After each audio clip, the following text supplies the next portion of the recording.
your mic on. It's on. Testing. Right, 1, 2, exactly. 3. So we're recording Politics number 2. In the first Politics podcast, we packed a lot of stuff into one episode. I hammered you with a lot of questions that I gathered from a bunch of different people who I feel are on the right, on the left, and people who have no clue who to vote for or even what political party they subscribe to. So today, Kylie's with us, my sister-in-law.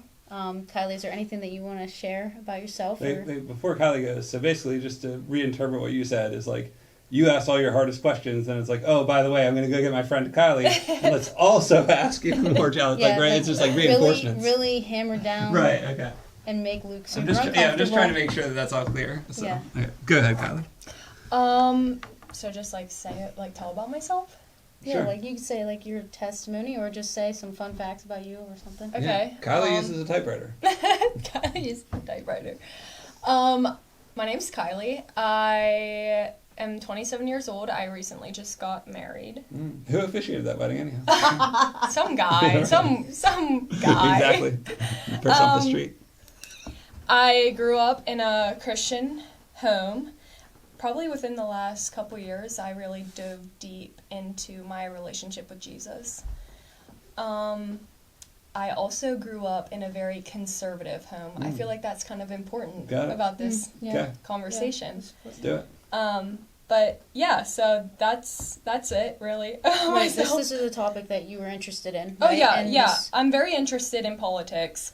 And you want to learn more about. Yeah, I do want to learn more about, like, I guess what Jesus would want in this situation that we're in, because I do feel like it's pretty big. Like, it is very serious, I think. But, yeah. Let's go for it. Yeah, so basically in the first podcast on politics, you specifically said that there was 4 political issues that kind of connect to our Christian faith. The first one was abortion or the right to life. Yep. The second one being gender identities or God's view on marriage, something like that. Yep. The third one, how can we care for the poor? And the fourth one was like race and that kind of thing. So I kind of today wanted to narrow in on all 4 of those things. Sounds like and look at what Trump says about them, what Kamala Harris says about them, and then what the Bible has to say. So that we can kind of see side by side what our candidates say and compare that to what the Bible has to say about these issues. So I think we should just start with Let's go for it. Abortion. Yep. That's one of the biggest, I think that's the biggest one. So absolutely. So I did some research on a lot of things, and I feel like we're only really going to scratch the surface of all the things that these guys say. But from my understanding, Trump has been back and forth on his, idea on abortion. Some cases he has said no circumstances at all. Yeah. Other cases he has said, which I think even Christians would say that this isn't as pro-life as they would want him to be, but exceptions in the cases of rape, incest, or jeopardy of life to the mother. And he has it right now, like, back to the states. So does this mean that, like, every state gets to decide what their state abortion laws are? Yeah. Okay. And obviously he says he doesn't support access to abortion, at least during the 7th, 8th, or 9th month of pregnancy. That's what I gathered on Trump's stance of abortion. And Kamala Harris advocates for abortion during all 9 months of pregnancy. So basically she's for it, regardless of whatever your situation, circumstance, or whatever month you're in. Just to kind of clarify about Trump's position. So historically, he's been okay with abortion. When he ran for president the first time in 2016 and he won, he ran on a lot of anti-abortion platform. When he was elected and in office, he nominated 3 Supreme Court justices. Those Supreme Court justices were the people who actually overturned Roe versus Wade. And because they overturned it, what they did is, instead of legalizing abortion in the country no matter what, it took it back to the state level to decide at each individual state level what their view was on abortion in that state. Now, there's 2 things I heard since then that matter, are relevant to this discussion. One is that in some states, more conservative states, outlawed abortion in their states. And ironically, even in those states, abortion has. I read this recently. The source was the Denison Forum, I think. Denison email. Anyhow, in those states, abortion has actually increased through either people leaving those states and just going to other states to get an abortion, or there's now kind of a whole big deal in the realm of abortion, which is you don't have to go to a doctor to get an abortion. You can just take a pill. And apparently, from what I understood, from what I read, people can order the pill online, even if they're in a state that is technically outlaws, like an abortion clinic, at abortion clinic. So that's just, and so now, my opinion is because Trump lost in 2020, he's realizing that a majority of America, which this is relevant in my opinion, majority of America is pro-choice. He's running with a less strict platform relative to abortion in 2024, because in his mind, I think that fits a little bit better with where he was in his life historically, but also what he thinks will help him win. Okay. To put it bluntly. So that's just a couple follow-ups to what your stuff. No, that's good. So the Bible, I mean, we could go down all kinds of Bible verses that talk about the importance that I think that God feels for children. You could look at, I have some written down, like Psalm 139:13, you knit me together in my mother's womb. Correct. Jeremiah 1:5, before I formed you in the womb, I knew you. Before you were born, I set you apart. I appointed you as a prophet of nations.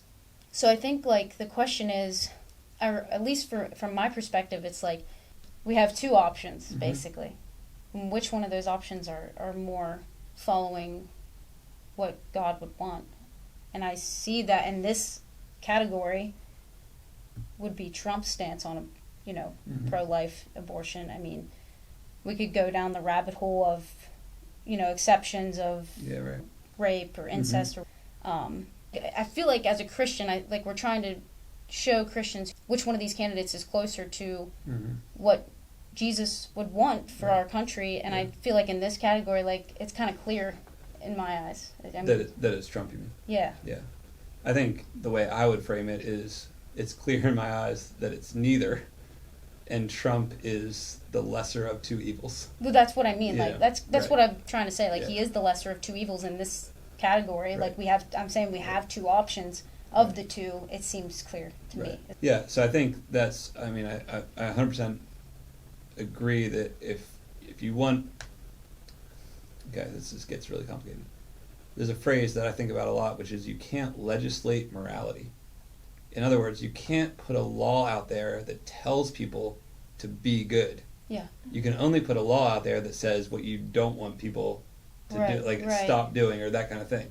Right? It's illegal to do this, but you can't say, here's the law, be good, And so I think, what's ideal is for the most people to view life, and this matters to me because it's also relevant to this discussion. The number of people now that are aborting babies because they do genetic testing for their babies and they find out that they have Down syndrome or whatever is very, very high. Now, I had my great aunt who lived with my grandmother. I was very, very close to her, Noble. She was what we would call mentally handicapped, low IQ, that sort of thing. Couldn't read, lots of things. I have often argued in my life that I think she was the closest person to God in a lot of ways through her simplicity, her ease of life, and whatever, than most other people.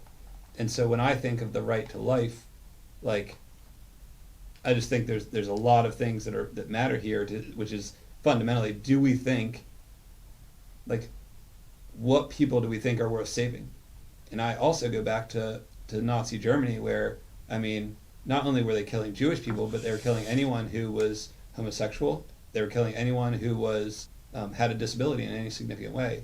And I think what worries me about this whole deal is that we're on some trajectory that's these lives are worthwhile, but these lives aren't. Yeah. And that's all tied up into abortion. And so, back to what I was going to say before, which is the ideal is for everybody in America or in the world to value life and think it's important to have life. There's also an ideal related to getting pregnant. And so it's it's healthy to get pregnant in a marriage. And I'm not saying that we're not going to love people that aren't or anything like that. Right. But that's the most healthy environment for kids to be raised in. It's the most healthy, I would argue, from a Christian standpoint, for people not to have sex before they're married. So there's a lot of things that are all coming to meet at this question of abortion. I'm just trying to pull in some of the other threads. Mm-hmm.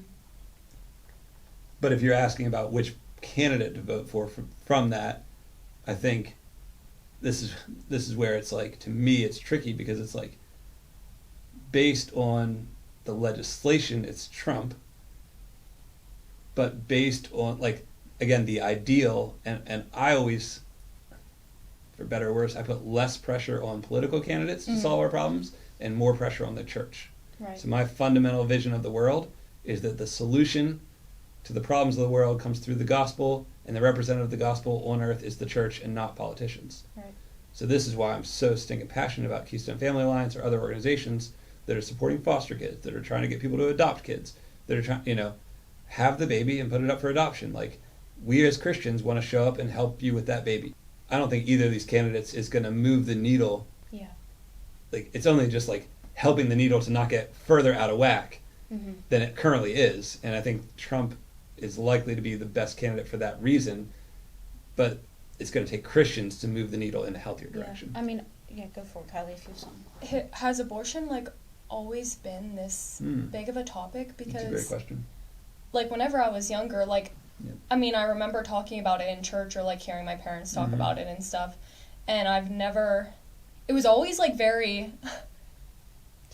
It was touchy, and it was always like no one did it. And then if someone did it, it was like big news. Now I feel like it's kind of like normalized. Yeah. Well, let me go way back first and mention, just because I think this matters. In the Old Testament, there's a thing that wasn't precisely the same as what we think of as abortion, but there's a god mentioned in the Old Testament, Moloch, Molech. Did I talk about this last time? Yeah, you've talked about it in previous podcasts. So anyhow, Moloch was all about child sacrifice, and people would literally like take their child. They'd think that giving the child to this god was going to help them to flourish in the future. And in a certain sense, it's like, well, maybe you flourished a little bit because you didn't have a little baby to care for, because that's a lot of work and money and investment and time and sleep loss, etc. And so I think, if the question is like how long does it have, like the human idea that life is not valuable and I can get rid of a life to allow my life to flourish better, like that idea has been around even before the abortion. I think abortions illegally happened in a lot of really unhealthy ways, but that's really unsafe. So then there's this idea of like, okay, well, let's, at least if people are going to do it safely. And then I think, Kylie, to answer your question, there's just a lot of shame and hiddenness around the whole idea of abortion. And so I think relative to the church, and this is just a shame on the church's end, we don't do a very good job of saying, like, oh, you've had an abortion, like, we still love you. Right. And we're not going to condemn you or mock you or, like, talk back. We live in a small town, rural place. Like, oh, did you hear something? Like, we're not going to do any of that. We're going to say, we want your good, and we want you to flourish, and there's forgiveness for that. But we also need to talk about that, because the incidences of challenges, particularly for the women who had the abortion, like post-abortion, are very, very high. Nobody talks about that kind of thing, And so I think, again, I just put a lot of pressure on the church, like, for us to kind of do both things, which is, like, talk to folks about not having abortions, give people a great vision for sex within marriage, for the joy of kids, for like that kind of stuff, but then also like graciously welcome with open arms and love people who have already experienced that. Right. Yeah.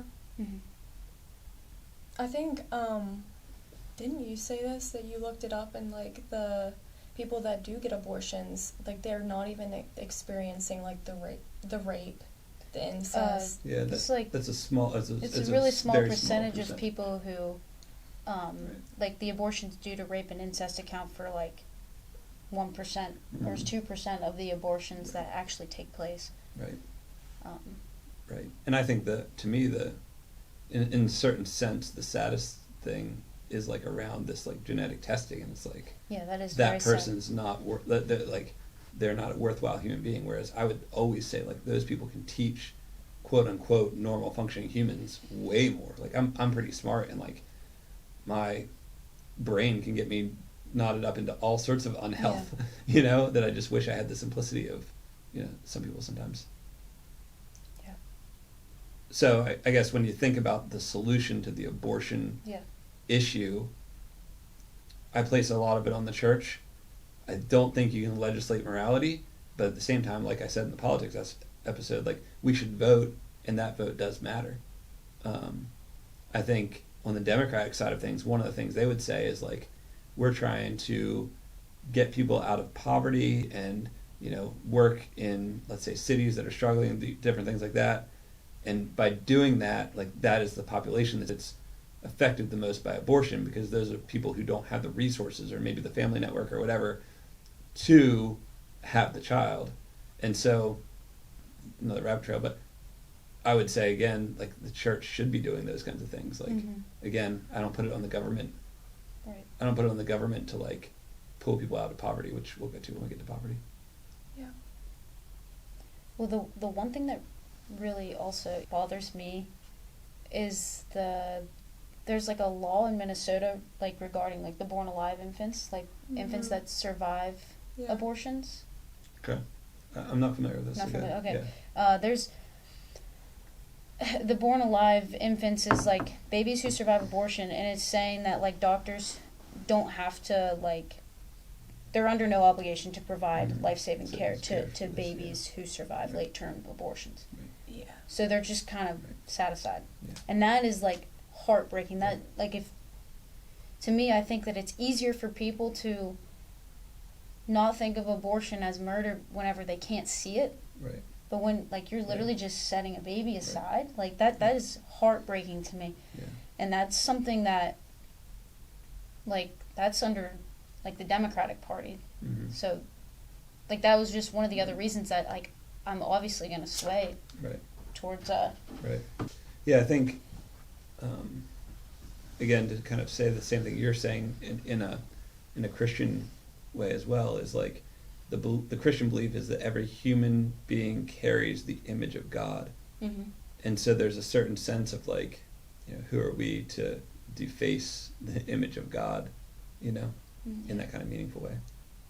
Yeah, I just think that like kind of my hope with this whole podcast today is to really like kind of break it down and just put it like side by side with the Bible. Sure. Yeah. And I just think it's important that people know these things because. Right. And I'm not dismissing that, Fern. Like I think it's good to put it side by side with the Bible, but probably where I'm going to fall, just a heads up on a lot of these things, is like my hope is not ultimately in a politician. My hope is in how followers of Jesus can represent an alternative to maybe like in a certain sense what we might find is like both sides of these positions in a way that is kind of surprisingly kind of brings two things that seemingly against each other together. Like for instance, we can be anti-abortion and still love people who have had an abortion and, you know, welcome them to spaces like Crossroads or other places. Like people have programs where it's like, okay, you've had an abortion, let's have a group meet together and process that together under God, like in the sense of like, I know people have done that, and it's like, I think that's such a cool idea that like the gospel can be right, which is like, I've done this thing wasn't healthy, but now I can like move forward and receive grace for that thing. It's so cool to me. Yeah. I'm not like trying to come off like for anybody to think that they should put all their hope in a politician. That's not like, the point of this podcast isn't to find our, like of this episode isn't to put our hope in a politician, but I do think that there's a lot of people our age who don't have any idea what these two candidates are saying about these issues. Right. There's just so much stuff out there, and like I can't follow it all. Sure. Like it was exhausting doing all this research. Right. Yeah, and seeing what they all say. Exactly. Like, I'm just like, and it's politics, so it can feel a little messy because it's like, what are they saying versus what are they doing? All that kind of stuff. Exactly. Yeah, got it. I feel like a lot of people are confused. Yeah, they're just confused, and I was just trying to do some research so we could break it down simply. That helps me because I think I'm 44 and I'm kind of thinking of it through like a knowledge base that I've gained over a number of years of paying attention to some things, and so like our hope to get in my Jesus. head, like how does this strike people who are kind of more recently into voting and want to care and just can understand kind of the issues. Yeah, like there's a lot of people I know who don't, like people our age that don't want to vote because they don't know what they're doing. They don't know what they're voting for. They don't know why they're voting for. And honestly, a lot of people I think are just scared because even the advertisements you see on social media or on the TV or whatever, like, they're never even promoting themselves. They're only bashing each other. Like, correct. Trump's going to put us in debt. The world is going to end if you don't vote for me. Mm-hmm. Like, so I just think it's important that we make people aware of what they're voting for, because they want to vote. They, like you said, they want to help, but they don't even know where to begin. So instead, they're just going to remove themselves from it completely. And I definitely don't think that they talk about it in school probably nearly as enough as what they should. Okay. That's very helpful. Yeah, I'm sorry if I didn't communicate that very well. No, it's good. Yeah, I mean, I'm still going to talk about, I think, the Christian side of that and the gospel and how that brings it together, because I feel like one of the things I always want to do is give people agency. Like, you can be involved in this beyond just the vote, but still vote. So I'll still talk about that, but it helps me to understand, just like almost at an educational level, like what are the differences. We want to see the differences, basically. Okay. Yeah. Yep. So, is there anything else that we should talk about with the right to life or abortion? Like any other? I didn't have anything else in my notes. You got anything else there, Kylie? Nope. Yeah. I'm good. Okay.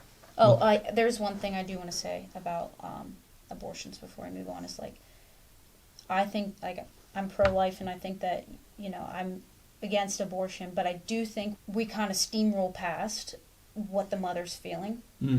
Like, I don't think Christians do the best job, or even just people who are pro-life in general do the best job at saying, like not being there for her. It's just like, no, that is a bad choice, don't do it. And then that's the end of it. Like, there's no ifs, ands, or buts about it.